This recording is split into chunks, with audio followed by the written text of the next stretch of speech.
Hey, everybody. Welcome to Rob Nelson Live. Carlos, go away for a minute. Have to do my open to you. All right, everybody. Welcome to Rob Nelson Live. So a cop in Wisconsin shoots a black guy wielding knives and people yell racist. In Michigan, a white couple pulls guns on a black mom and her daughter. Talk about escalation gone crazy, and everybody cries racist. Alyssa Milano wears blackface, but wasn't blackface, was actually whiteface, but everybody cries racist. Meanwhile, COVID is surging across the country. Boom, boom, boom, boom, boom. The numbers go up, the cases go up, the counts go up. Fortunately, the deaths haven't gone up enough, and everybody's crying crisis number 2. Meanwhile, the beaches are closing. The holiday weekend's coming to a shutdown. 4th of July is being canceled. Hydrochloroquine works, it turns out. And Trump's going to Mount Rushmore to have a massive fireworks celebration on indigenous land. And people cry racist. And the truth is, most people just want to get back to their lives. Happy 4th of July. I'm Rob Nelson. It's time for Rob Nelson Live. Meet Rob Nelson, talk show host. Because you got the 70s thing going there. My name's Rob Nelson. I used to have a talk show on Fox, a show on Fox News, but news in America is so produced. I don't care if you think it's left, right, center, fake. You passed tougher legislation to deal with the paparazzi after what happened with you and your family. I think it's very important that we focus on rebuilding. All right, everybody, welcome to the show. It's our Friday night show. And if you tuned in at the very beginning, you got a little quick glimpse of my guest in his sombrero. Maybe you weren't supposed to, but you got a sneak preview of my guest, who is a unbelievably cool entrepreneur, business mentor to the mentors, and total inspiration. We're going to get to him in a minute. We're going to have a great conversation. I want you in on it because right now we all are trying to get back to our lives. But first, we got to do a quick little monologue here. So it's been quite a week. It depends how you look at things. Like you saw in my tease, my open, we really kind of are losing it. A cop in Milwaukee pulls a gun on a guy who's wielding knives, has stabbed a woman or tried to stab her. She went to the hospital, comes at him with knives. The cop shoots him with a stun gun. Guy keeps coming at him with knives. The cop shoots him with a gun and kills him. Cop's white, guy's black. I've defended the people, defended the cops and defended the people who've been the subject of police brutality in the last couple months over and over again. The George Floyd type situations, the situation at Wendy's. This one's a little different, right? I mean, at a certain point, you can't call racist every time a cop shoots somebody who happens to be black. The guy's wielding knives. He's trying to stab someone. He comes at you with knives. You shoot him with a stun gun. He keeps coming. That is the definition of when you're allowed to shoot somebody. But people cry, shouldn't have used deadly force. This is why we're turning everything that happens, if it involves white and black, turns into a race issue when a lot of times it isn't. Michigan, in a parking lot, it is a race issue.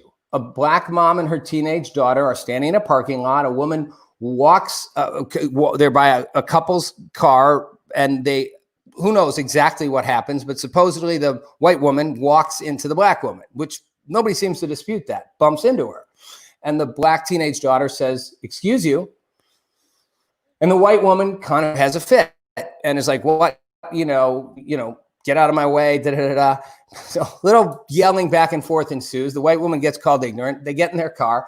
And she says, "You can't just accuse everyone of being racist. All white people aren't racist. I care about you." Okay, that's a fair response. At which point, more dialogue ensues. The husband tries to back his car up. And the mother, who's black, obviously, and the daughter's black, the couple in the car is white, hits the back windshield or side window. Now, her account is she was going to run over us. Either way, white woman gets out of the car with a gun pointed at the black woman. Whoa. Does anybody know how to de-escalate anything anymore? Now, look, I get it. The couple got arrested, as they should. You don't just get to pull guns on people. I keep saying this notion that you can just pull guns on people for no reason. Like, I don't care if they tapped your back windshield. I don't care if they called you a name. You don't get to just pull a gun on them. But how odd the times we're in that you're saying, I'm not a racist, I care about you. And 10 seconds later, you're pointing a gun at the person. Like, you know, and you watch the video, you'd think she was being attacked. She's like, back up, back up, back up, back up. It's like, okay, you got the gun. At the same time, been around these situations enough to know there's two sides to every story. Gun pulling isn't justified. However, you know, they're standing next to the person's car and the white woman bumps into her and the teenager says, excuse you, you know, confrontation ensues verbally, and then they get in their car to back out. Okay, you know, they weren't going to run over these people, right? So they're standing by the car, and I get it. I've had people do it to me too. It's like you hit the person's window. Okay, you're stirring things up too. Like, step out of the way. They're trying to leave. Let them leave.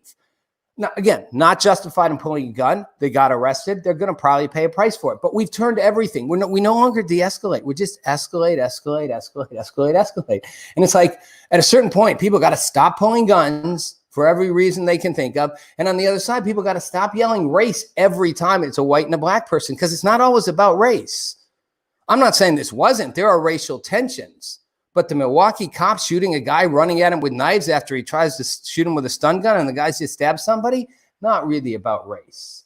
Melissa Milano, you know, gets called out harsh on social media for wearing blackface. Turns out she wasn't wearing blackface. She got pissed. She's like, you F-Watts, whatever. She's like, I was being Snooki from Jersey Shore and making fun of her tan, which is like a Donald Trump tan. So Melissa Milano does a white person being white with a tan, gets called out for doing blackface.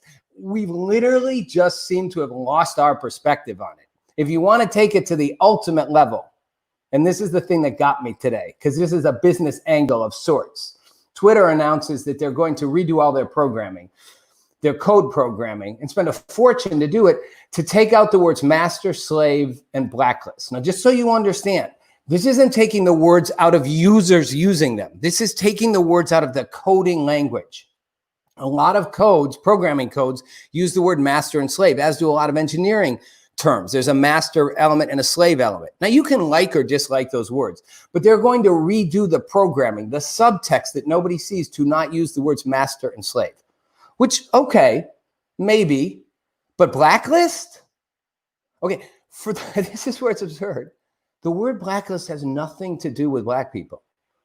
The word blacklist originated in the 1600s in England under Charles II. The English took back the monarchy. The kings took it back, and Charles II issued a proclamation for anyone who tried to get him off killed his father and got him off the throne, that they were on a blacklist. It was all white people. It was all white people on the blacklist. Blacklist has nothing to do with being black. Master and slave does, and I'm okay if you want to take the words master and slave out, but are you going to just erase every word you don't like? I mean, the truth is the word slavery probably originated in the 9th century when Muslims took the Slavs, sort of my people, the white people, the Slavs who'd come over, slaves. The white people were enslaved to the Muslims. And that's probably where the word slavery come from. Most people think it came from the word Slav and slavery. Other people argue maybe it started earlier in Greece, but either way, it was white people being enslaved. Master slave is not just about being black. If you want to take it out, you can, but do we have to stop using the word everywhere? Twitter's going to take out the word grandfathered. They're going to take out the word dummy valve. I mean, at a certain point, taking these words out, what are you going to, Fox better cancel the blacklist. No more blackouts and brownouts when power goes down. The words black and white, Darth Vader better get a new costume like LBGTQ rainbow. I'm serious. At a certain point, you can't just erase all the words that could have any connotation, whether it does or doesn't. A blackout, there's nothing to do with being black. You can't erase the word black from language that it's ever used pejoratively. Unfortunately, you know, the dark of night, the black of night is when you can't see, bright light when you can. So that's just kind of where it came from. It's not a racial thing. And if you're going to try to make it racial, we're in big trouble, people. All right, last thing. COVID is on a surge. The beaches are closing everywhere. I'm in California. They shut all the beaches down. Once again, the governor, did it. The states, the counties, complied, shut their beaches down. But here's the catch. Mayor Garcetti from Los Angeles said a few days ago, he didn't think protests had led to a rise in COVID. He said it was hypothetical. Then yesterday comes out and says, well, I talked to the county health director, and I guess in fact, it may have had some impact. And this is what makes people crazy. They're trying to get back to their lives. They're trying to do their thing. And just admit the protests caused a surge in COVID. If going to the beach is going to cause it, just admit that I was in them, thousands of people packed together for long periods of time, some wearing masks, some not, yelling, screaming, shouting. It's going to lead to a spread, but they can't quite admit it. But they will shut the beaches down on the 4th of July because that definitely will lead to a spread. And as I've said before, it's that hypocrisy. It's that double standard that makes everybody distrust. So I was at the gym today and a couple guys talking in the locker room, and the gym's super safe, believe it or not. You got to wear masks. You got to wear gloves now. Everything's sanitized. You're 5 feet away, 6 feet from everyone. It's actually way safer than the grocery store. This guy says to me, this Latino guy's like, he's like, I don't know. He's like, I just wish I was a scientist because I just don't know what to believe anymore, It's like, I don't know what to believe or what not to believe. I wish I really knew the facts. And the other guy says, well, everything's so politicized on both sides. And that's the problem. We've politicized the entire thing to where nobody trusts. Nobody knows what to believe. Nobody knows which side to trust. And when you do things like, say, massive protests, maybe had an impact, maybe didn't, but closing the beaches is essential because that will, and eating in restaurants, that will, you make people go nuts. And all people want to do is go back to their lives. So let's get to that. What do you do to go back to your lives?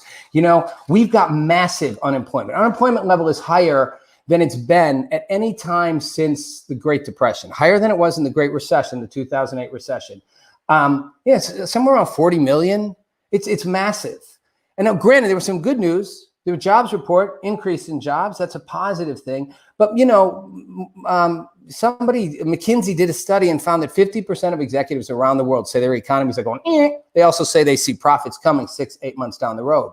Most families say they're afraid of losing jobs and that they only have about 4 months savings. We're in a real tough time. And if you're trying to rebuild, trying to figure out how to get through it, you're going, what the heck? Meanwhile, you're sort of distracted by all this cultural stuff and going, can I just get back to my life, please? Well, that's where my next guest comes in. Carlos Siqueira is a mentor to the mentors. He's an entrepreneur. He is a motivational, inspirational speaker, and he is inspirational. He's a little bit larger than life guy. As you saw, he's wearing a sombrero. He's a character. He's smart. He's inspiring, and he's good at business. Carlos, welcome to the show.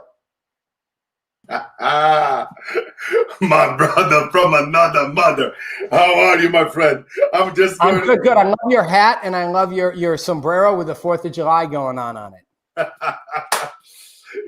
As you were opening, I was just thinking about some stuff over here as you were talking about all those things. And look, my stepfather was murdered. My father died in a car explosion. I was only a baby. I was tortured as a kid. I was abused.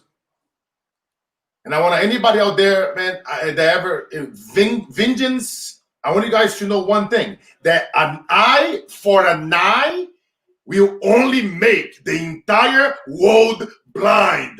Say it again, Brother Carlos. An eye for an eye will only make the whole world blind.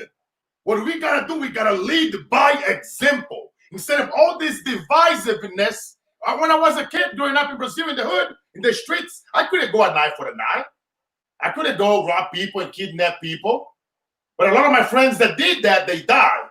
They were murdered. They're no longer here to tell this story. And these were great kids. Mm-hmm. You know what I mean, bro? And for us to fix all this bullshit, we just gotta shut it down our minds. We just gotta learn how to agree to disagree. We want to fix the entire planet. You know what I always say, Rob? When I travel the world and I speak different languages, and I hate talking about politics, but here's what I always say, bro. The moment that we put our political beliefs on the side, our religious beliefs on the other side, and we sit down on the table and we treat everybody how we would treat our grandma, assume you like your grandma, we can make poverty history, we can eliminate sex trafficking, we can eliminate war, we can eliminate all these racial fights that everybody's having out there. You feel me? I do. Now, Carlos, some people might say you're a crazy idealist. Like, and I'm with you. I think we can, I wrote a book a number of years ago and I said we can eliminate poverty. But, people laugh at you when you say we can eliminate poverty. Poverty will never go away. And I know you've said before, your goal, your dream would be to see poverty go away. Well, right now, a whole lot of people are going, I don't know, not only can we eliminate poverty, I think more of us are going to fall into it. No, I get you. But think about it, right, Rob? A lot of things that were impossible in the past, now it's possible. How is it possible that a little kid grew up in Brazil without a father and nobody, that sell bread on the streets, and been through all this shit that I went through? I sold bread every day, and I work 11 years every single day, and I making 50 cents a day, and I came to America with $800 in my pocket. It's like anything is possible in life. Think about all the stories that we hear around the world. That's why I tell people, but we just have to sit down on the table and put our religious and our political beliefs on the side. Let's sit down. Let's collaborate. What is that Rob? What is that I know? What is that? Let's collaborate. Let's help one another. Because if we keep going to add more fire to the bonfire, we ain't going to solve shit. Mm-hmm. You feel me? It's all about us coming together. We got to be, what I always say, Rob? You got to become unreasonable. Think about it, right? If we go back in the day, what did Rosa Parks did? She became unreasonable, right? She sit down in the front of the bus. She said, I ain't leaving, baby. She took massive action. I ain't going nowhere. She didn't went out there starting crazy stuff. She became unreasonable. She made history. What Nelson Mandela did, he became unreasonable and make history. He could leave prison and start killing everybody. He say, no, I'm going to bring the blacks and the whites and the browns and everybody together, and we are going to make history. You feel me? And back in the day, it could be impossible. Right now, there's so much technology in place. There's so much resources out there. If we all come together and we stop with all the bullshit, I'm telling you, it's all about sitting down and letting it go. Because if we let it go, now we can all grow. We can all leave behind. So one of the, and I want to kind of dive into the business side of things a little. One of the challenges, I think, is people feel in times of crisis, in times of chaos, a lot of people feel hopeless. I mean, they've lost their job, perhaps. They may never get there temporarily, but a lot of people permanently. Their jobs, their career, the path they're on is going away.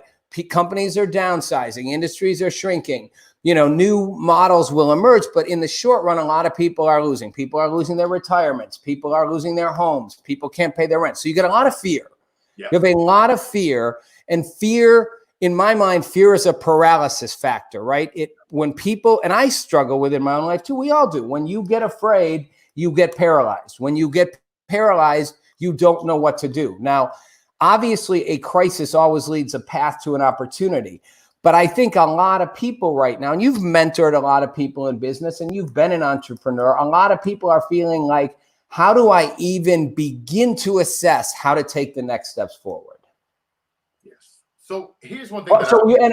Again, if you were talking to that person, right? Maybe they're an entrepreneur, maybe they're a business person, maybe they're a bartender who's just lost their job. Maybe their industry is getting reshuffled. Again, it's all levels of people are losing. Tech companies are growing. What do you say sort of fundamentally to people in a mindset shift to go, here's how you need to start to step past that fear and step into the opportunities? See, the number one thing that I tell people, Rob, is to stop watching the news, not to add up any more fear and any more crap to the. I won't have a show if I stop watching the news. No. Watch to your show, but not the TV. Don't watch CNN or all the TVs, So here's what I tell people, once you're done stopping, okay, great. Now let me do an assessment. Let me take on full responsibility. All the things. How did I create? How did I cause all those feelings that I'm feeling right now? How is that I am feeling? What am I feeding my mind the most? Just like when I was in the street selling bread, right? Growing up as a kid. Okay, I'm selling bread. I didn't feel like it. My little one always say, Daddy, you know the drill, baby. You do it even though you don't feel like it. So you need to start, because from that place, right? From a place, if think about it. Anybody right now that's going through something difficult, I've been there. I lost somebody for violence. I've been through, because of racism, I've been bullied, been tortured. All this shit happens to me. So it comes from, I'm speaking from a place of experience, of being on the bottom of the freaking, it didn't get any, like I tell people, if you're already on the bottom right now, it's actually good because think about it, you cannot go any worse. It's only one place to go, and that is up, baby. That is up. But what you have to do is to be like, okay, great. Here's what I have. Like when I was in US and I was really broke at the beginning, and I was like, okay, what resources do I have around me? Okay, I could go to the mayor's office. They have cans of food and bags of potato in the back. So they will give it to us food. Okay, great. What else is out there? That is shelters that I can go and sleep for 10, 15 bucks a night. Okay, great. What kind of jobs are available right now? Think about all the industries that are trending right now. Think about industries like cryptocurrency, industries like in the tech space. There's so many industries. It's all about being resourceful and figuring it out. Okay, what industries do you think really are? We'll talk about a little of those. Crypto, tech and crypto, obviously. Tech in general, and what specifically? Like, where do you see real growth happening out of the crisis? And we know where we see retraction happening. We know traditional retail, tourism will bounce and come back, but for a while, right? But we know a lot of, some of the more traditional person-to-person based industries are going to suffer, right? And there's going to be a contraction, and there's certainly going to be less people going to work in offices and all that stuff. Where do you see what specific industries do you see crypto, and then which other ones do you see a lot of growth happening? Crypto, and I also see home-based education, Rob. Right now, education, think about it. Everybody at home that's watching us now, the one thing that you are great at that you can do better than anyone else in the planet. Think about it, right? What is your superpowers?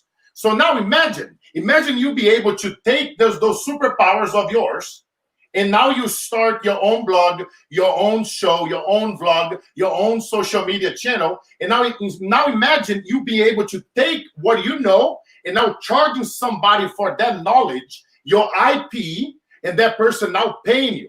Even if you're just beginning now, what if you go and you start charging people $50 and you bring in 20 people? Now you get $1,000 a month, and they pay you $50, $1,000 a month for you to take them through the journey that you went through. Because at the beginning, they didn't know what you know. So there are 8 billion people out there, Rob, and a whole chunk of those are coming online from around the planet.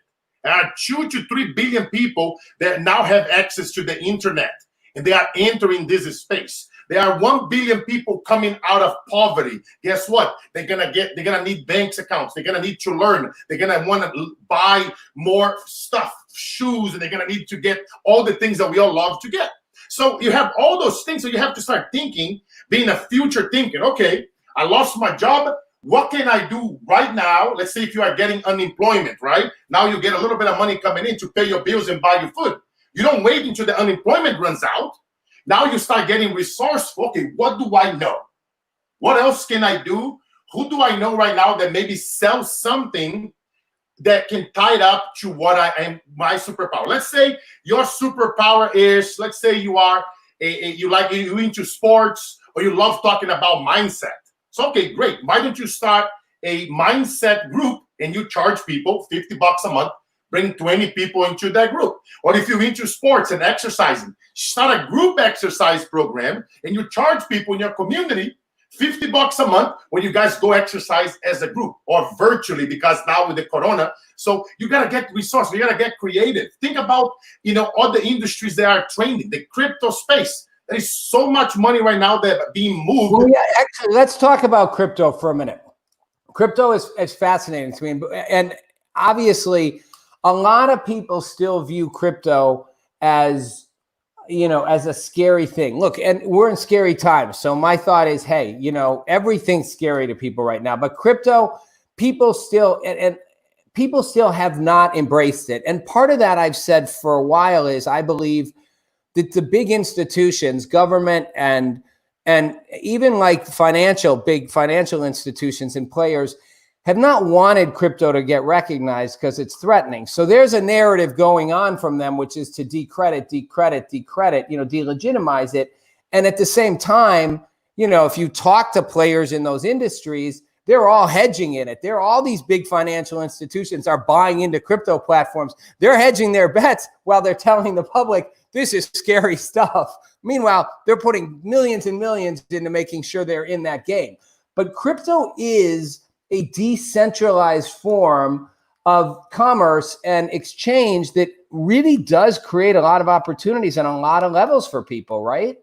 It's amazing, Rob. And the reason why I love crypto so much, because you are literally, because it's decentralized, you literally can go anywhere in the planet and you can show somebody, whether it's middle class, upper class, in the hood, in the barrio, I can go there and I can teach this kid how to set up a digital wallet for them. It's, let's say, as low as 15 to 20 bucks, and now show that kid how to duplicate the process, how to go over there and learn more about crypto, and how to share that with friends and earn money, whether you're doing as an affiliate. There are many crypto wallets out there that you actually get an affiliate commission just by sharing your wallets, just by talking about it. There are cryptos out there right now. Did you know there are many crypto companies out there? As you get your wallets, and as they give you a couple of dollars just to read and to learn about their crypto.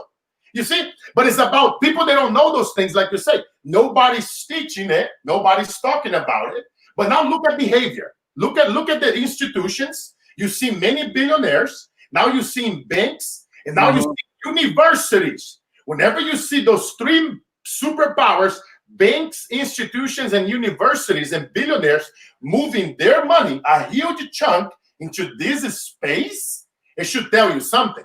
Why do you think, I mean, other than the obvious that I said, that I think they want to, you know, the institutions want to control centralized sort of process, why has crypto struggled so hard for people to not be afraid of it? Is it because of the whole long key thing, and you need, you know, they're not simplified enough methods for the wallet to be really user friendly? Is it just a fundamental distrust? Because we trust online currency or online, you know, shopping and online. We live so much of our lives online, and yet people seem resistant to the notion of currency that's online. It's like, no, I have to have it like in a form on a credit card or in a bank or in cash. Yet we do, you know, everything else, we're comfortable in a virtual space. But when it comes to the crypto thing, people are like, I still think it's a scam. Like it is and your point, a scam that billionaires, that every major government is playing in, that all the big financial companies are playing in, that, you know, China, you and I talked when we first booked you coming on, talked about China's made a huge step toward recognizing crypto as an actual viable financial asset. So clearly it's happening, and yet the average person still goes, I don't know. Yeah, whenever you see a major economy like China, right, you know, declaring, like, for example, they were talking about Ethereum, some economic value. They're almost like they're looking at Ethereum, which just happens to be the second biggest. I call Ethereum is the queen of crypto, right? Everybody knows Bitcoin. You probably knows this symbol here. You know, it's the B, right? It's Bitcoin. This is the king, right? Bitcoin is like, I think as of today was about $9,000 for one of them. And then Ethereum is the queen. And Ethereum is about a little bit over $200. So China is now recognizing Ethereum as almost a property. When you see big government seen in recognizing, and you see what's going to happen is also, Rob, as you're going to see more and more online companies accepting crypto as payments, people are going to be more comfortable now, because now they're going to see, like, let's say the Amazons, they can buy, like, right now people can buy, like, you can buy travel, you can buy food, you can rental cars, you can do all of those things. So as we go by within time, it's going to be, as people see more, it becomes more viable. What happened is this, there's a lot of bad people out there that, let's say in the past, they use crypto to do bad things. So, or there was, you know, people cheated, or there you hear all those scandals, right? And normally they know how to amplify those. They don't talk about all the other good things that crypto actually does. It simplifies transaction. You know, transactions, when you're gonna make, you can send a payment to somebody from here to Brazil, to Mexico, to Africa, to India within seconds. Now you don't have to pay. Let's say, you know, if you make donations to nonprofits, you can cut those transaction fees, where you can give more money to the kids versus paying millions of dollars in transaction fees of paying the middleman, where you can now donate even more money and get to the source faster. So then tomorrow you can get it there. And crypto really does, I think, have the potential to be a real major force in eradicating poverty, especially for third world countries. I think crypto can, and just so people who don't understand it, we're not going to make this a lesson on crypto, but cryptocurrencies are essentially a decentralized currency, which is why, as Carlos is saying, there's not a middleman in crypto. It's a decentralized currency. That also means its valuation and all can fluctuate a lot, but it's not controlled by any one entity. It's not tied to a specific asset. It is its own thing.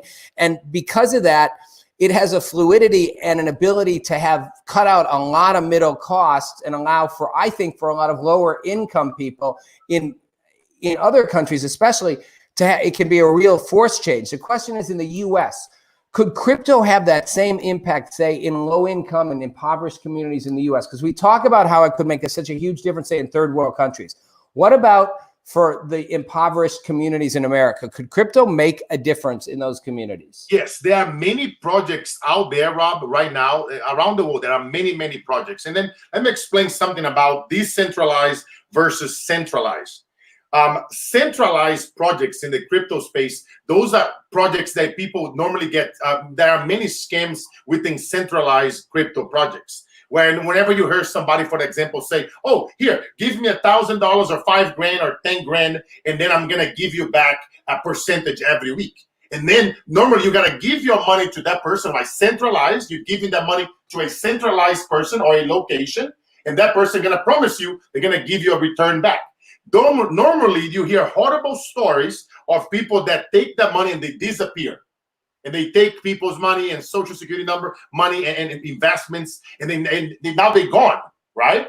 So that's centralized projects. A decentralized project, see some word over here. Decentralized project. Are you laughing at the bottom of the screen? Yes, I'm looking at the bottom. I know. Never. So let's people say, never say a word about the Queen. You can talk about Trump, but not the Queen. I don't know if they're referring to Melania or the Queen of England. Queen of crypto. We're done with politics. We're not going to. At least you didn't call him master and slave. Right? You didn't. Right? You didn't make Ethereum the slave.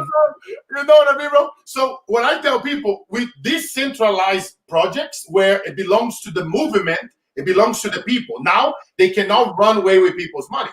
With a decentralized project, now we can go using smart contracts, for example, like Ethereum, and now you can go to the impoverished areas in America and start telling people, look, here's one project. You can get in the game. You can start as low as $20 to $50 within this project, and now you go share with your friends and family. And every time that you share, you get a percentage of that money. And now they're going to be like, oh, wow. So you see what I'm saying? Because now it's decentralized. It's very simple to get a digital wallet where we can teach them. And then as they go share with their friends and families in their community, now they make a commission. So now little by little, we uplift everyone into a decentralized project. Right. So, so two things. One, someone just put a comment on China is the enemy. And I want to, a Reddit user, and I want to say, for years, I studied in grad school, Asian, like in general, Asian economics in Asia, and spent time in China way back before, when Americans were first coming in.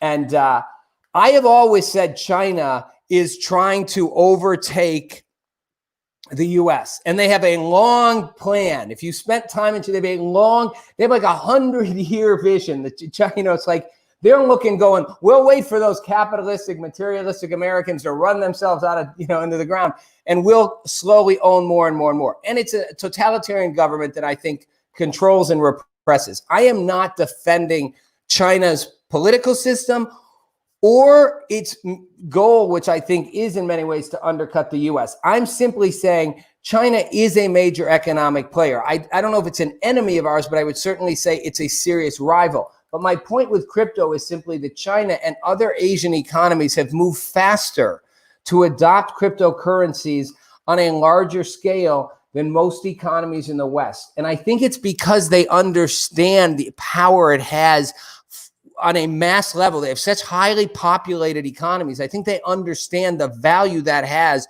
Oddly enough, the least democratic countries like China are actually adopting the most democratizing currencies, which are crypto.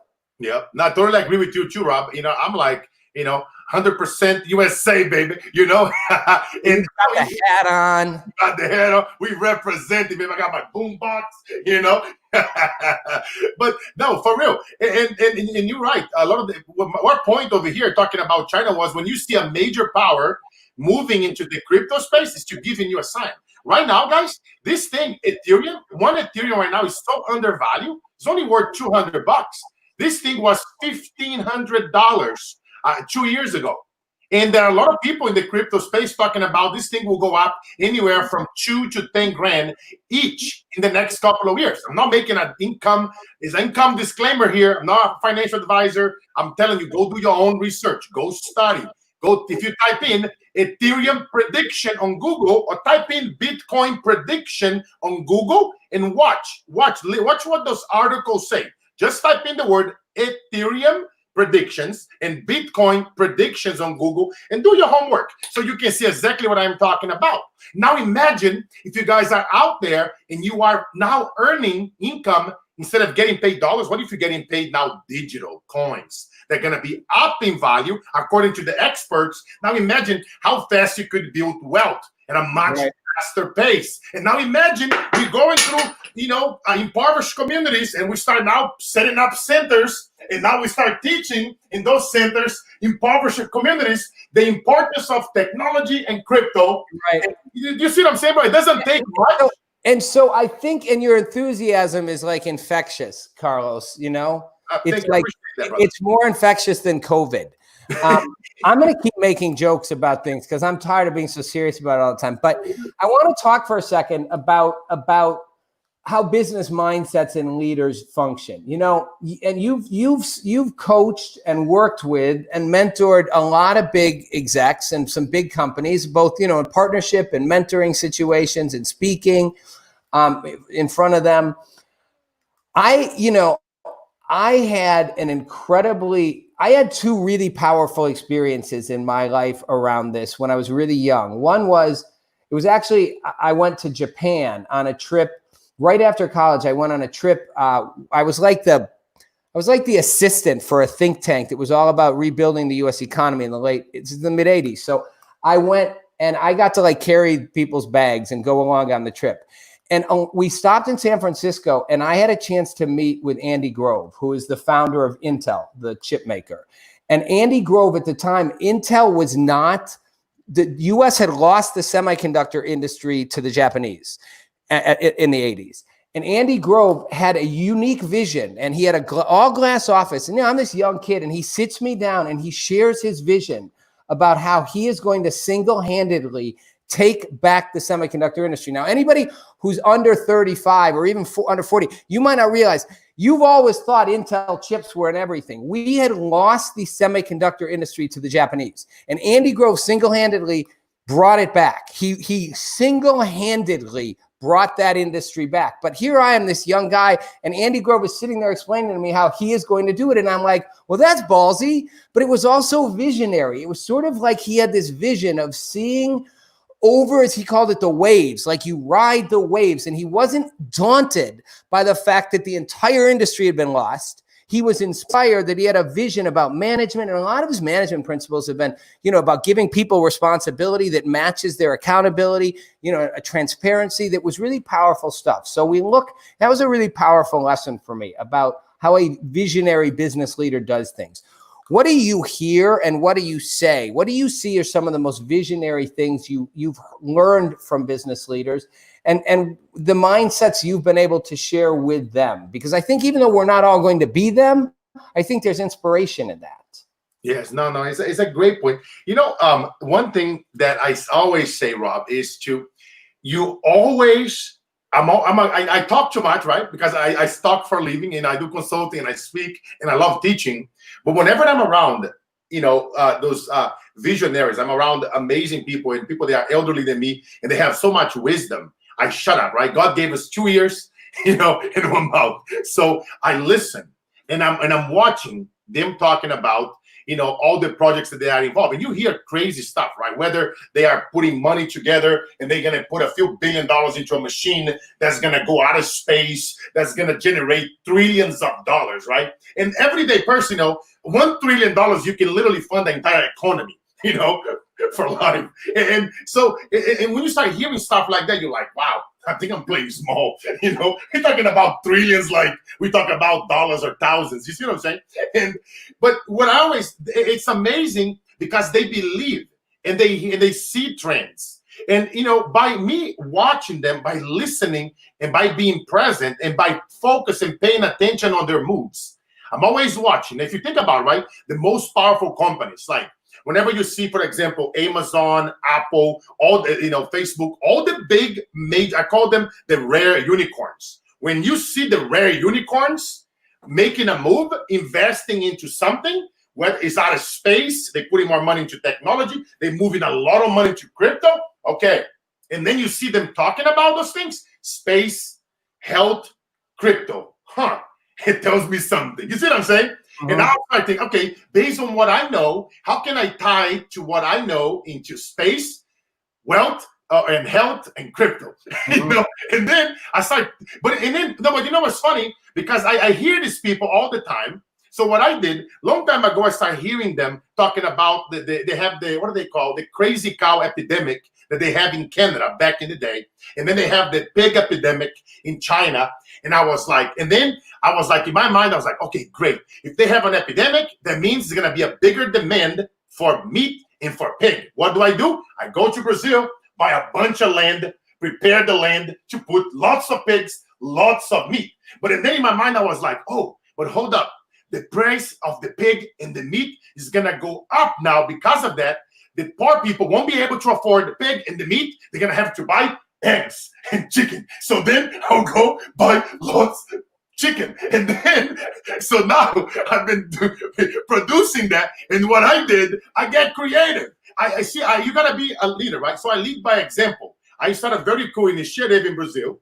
What I did during the pandemic, I sold to the rich people 5 to 10 times more the stuff that I have. My pigs, my meat, my chickens, I got rice and beans. I got the goodies that were out that they didn't have in the supermarket. So I sold it to them 10 times more to the rich people, and I gave it for free for the poor people that were out of jobs. I would have them come to my farm every Monday and Friday and pick up free food, free animals so they can survive. You see what I'm saying? But you lead by example. And you always, because I saw a long time ago those things, and now I'm watching these companies, guys. So just watch Facebook, watch Google, watch Amazon, watch what they're doing. They're investing in space, they're investing in AI, they invest in health, they invest in crypto. That's what they're putting all their attention and their money. It should tell you something. You see what I'm saying? Yeah. I love that. So quick, I want to give a quick question for you, Carlos. I'm putting you on the spot here. I always hate when people say, tell me the 3 things, but tell me the 1, 2, or 3 things that over your course, and you can name names or not. If you want to drop names only so people realize it's a well-known person or company, that you would say have been the most impactful short, like that you can say short, like in a short framework, lessons that you learned from CEOs or companies or business leaders that you personally worked with? Like over your course of years, what are the top couple things that you maybe consistently took away that they did or shared with you? And if you want to name, like I said, a company or a person or whatever, you've worked with some really big companies and some really big I'm going to, like I have some NDAs because I own a big consulting firm. I got a couple of NDA contracts. So some of the companies we cannot disclose. But here's what I'm gonna actually say something here that can help a lot of people out there.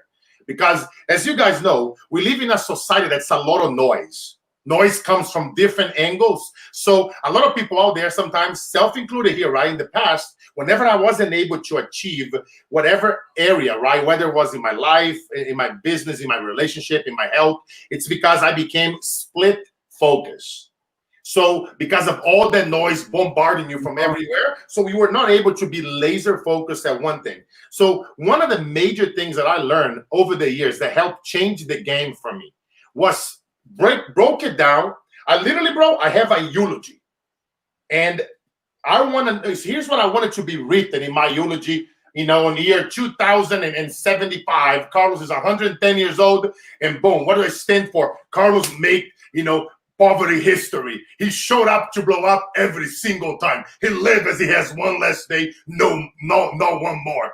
Every time that he worked on a task, he focused on that one thing. You become like a postage stamp, right? So you focus. If you're gonna work on one thing today, be a postage stamp. Only work on that one thing and do not stop. Do not take your eyes off of it until it reaches the destination. You focus, you laser focus. You turn it down the notifications on your computer, on your cell phone. If you work from home right now because of COVID, you put a sign on the door.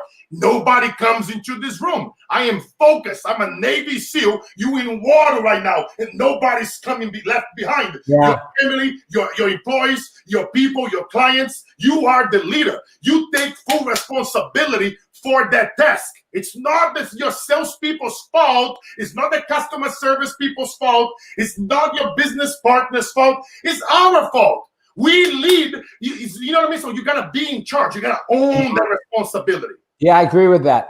And I don't think we do that enough. And I think we also don't trust, you say, I want to be remembered as the guy who eliminated poverty. And, 99% of people are going to go, oh, that's nice, not happening, and not you. I think we tend to, one, limit the size of the possibility of what can happen, what we were talking about earlier. And two, we tend to limit our belief in the power of an individual to actually make that change, whether it's us or somebody else. And, my second story, which I'll tell quickly, was, and you can guess if you want, in the same trip, I ended up in Japan and I had dinner with this fascinating guy. I'm not going to say who he was, who then, again, I'm super young and I'm wide-eyed and listening with my ears more than talking like I do now. And he asked me to come over to his apartment in Tokyo. It's a really cool apartment. And he sits me down and he tells me that he's got a vision for the world. This is the 80s, remember. He's got a vision for how we're all going to be talking from computer to computer to computer from our houses.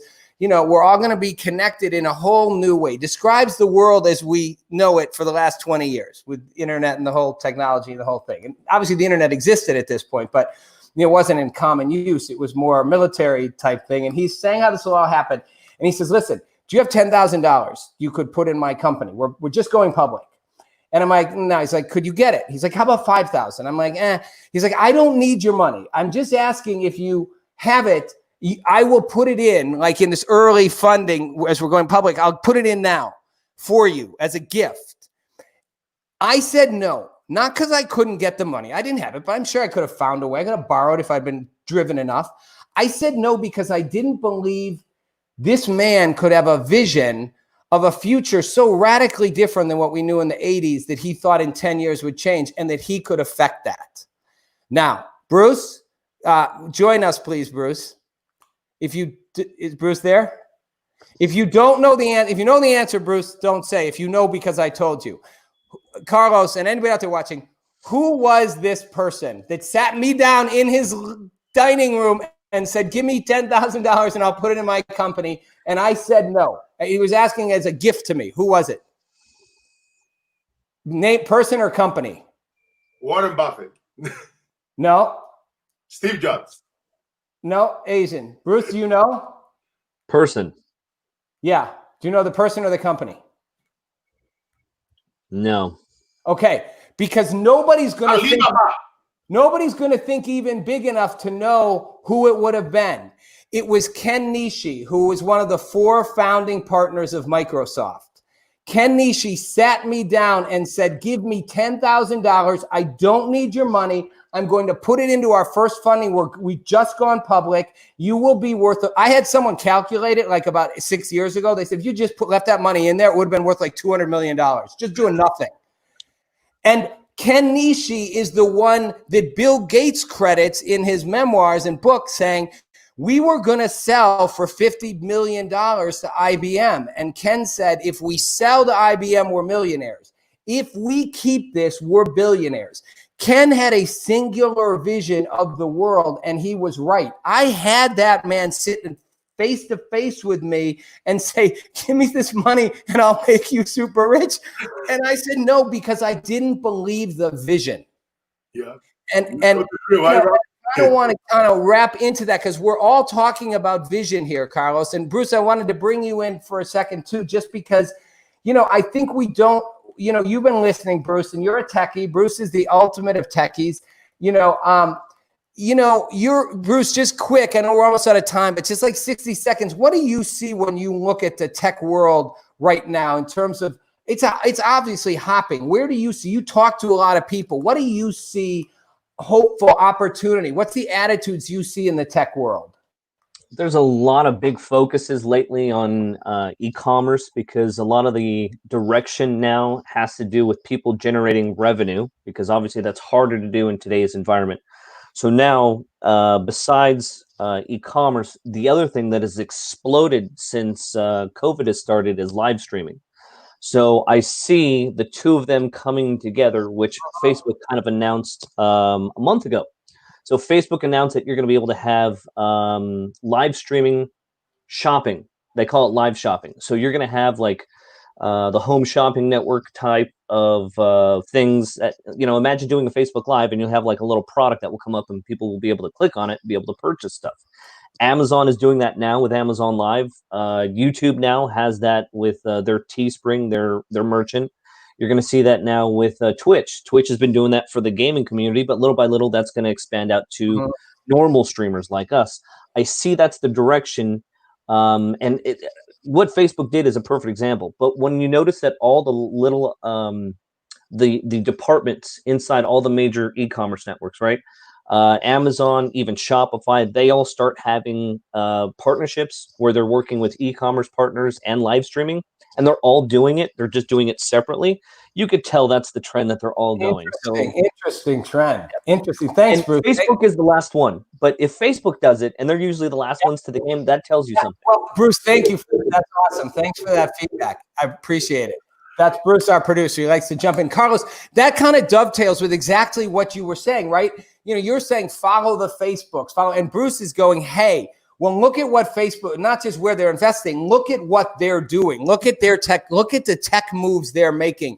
They are mapping the future for where things are going. And it's interesting when Bruce says live streaming with shopping, and it made me think, you were saying if you have an idea, a thing, get out, create a community, sell that service. I think maybe Bruce is sort of, hitting on that idea, as are you, and it pops in my head. We're going to be seeing live stream and this kind of communication technology go to another level, not just be, hey, you can stream and sell your product, but actually more creative applications and uses of this visual virtual technology that tie into other existing applications and things. And that's all kinds of new business opportunity. Oh, yeah. And Rob, you see, years back, Zuckerberg, he invested over $1 billion in the live technology. When I saw that he poured over $1 billion into that, I started telling all my clients that I mentor, many coaches out there, consultants and people that run like agencies. And I said, guys, lives, you're going to do more lives, do it on Facebook and repurpose that. Take that same live, put it on YouTube, put it on Instagram, put it on LinkedIn, everywhere. You want to be everywhere. And why, when I saw that, Rob, years and years ago, when they put over $1 billion, when I say investment that large, it should tell you something. If a company that big gonna put $1 billion into a video technology, interface, you know what? It's a sign. Start doing more lives because they will open the algorithm to you, and then you gotta be strategic now. So when you do lives, now you get your people to engage with you, to comment it. If you're gonna do a live, let's say if you do a live every day at 5 p.m., use your story to remind people every day at 5 p.m. I'll be live. So then you engage. Tell your people, please engage. They want you to engage with them. They want you to comment.